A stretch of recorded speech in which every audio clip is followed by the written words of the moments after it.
नमस्कार, जय महाराष्ट्र. मी साईनाथ दुळे, महाराष्ट्र नवनिर्माण सेनेचा रोहा तालुका अध्यक्ष. आज मी उभा आहे नागोठण्यातील एंट्रीजवळ, म्हणजे इकडे मुंबई गोवा हायवे आणि त्याला लागूनच नागोठण्यात एक एंट्री केली आणि या एंट्रीच्या इथे एक सुसज्ज अशी इथं कमान होती. कमान बांधलेली, तुम्ही जर बघाल ही कमान इथे उभी होती, पण ह्या कमानी बांधल्या इथं कमान असताना अचानक ही रातोरात ही कमान तोडली गेली आणि तोडल्या गेल्यानंतर अनेक नागोठण्यातील काही आमचे महाराष्ट्र सैनिक असतील, कोण आमचे मित्रपरिवारातले बरेचसे नागरिकांचे फोन आले की बाबा अशी ही कमान का तोडली गेली. कुठलाही ठराव मंजूर केलेला नाही, कुठल्या ग्रामपंचायतीमध्ये ठराव मंजूर केलेला नाही, कुठल्या अधिकाऱ्यांना ज्याला विचारतो तो म्हणते आम्हाला माहिती नाही, आम्हाला माहिती नाही. मी रात्रीच काही सदस्यांना फोन केले, त्या म्हणतात की आम्हालाही माहिती नाही. पण ह्या कमानी ही कमान तोडण्यामागं कोणाचा हात आहे. आणि खरं तर मला असं समजतं की मोठे मोठे रिलायन्समध्ये जाणारे अवजाड वाहनं त्यांच्यासाठी ही कमान तोडली आहे.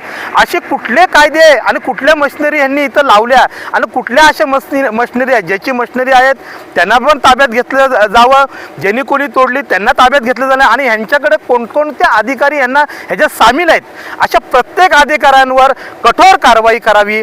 एवढं जर हे या प्रमाणात झालं नाही तर महाराष्ट्र नवनिर्माण सेना या सर्व कोण अधिकारी असतील त्यांच्या विरोधात खूप मोठं आंदोलन उभं करेल. एवढंच बोलताना थांबतो. जय हिंद, जय महाराष्ट्र.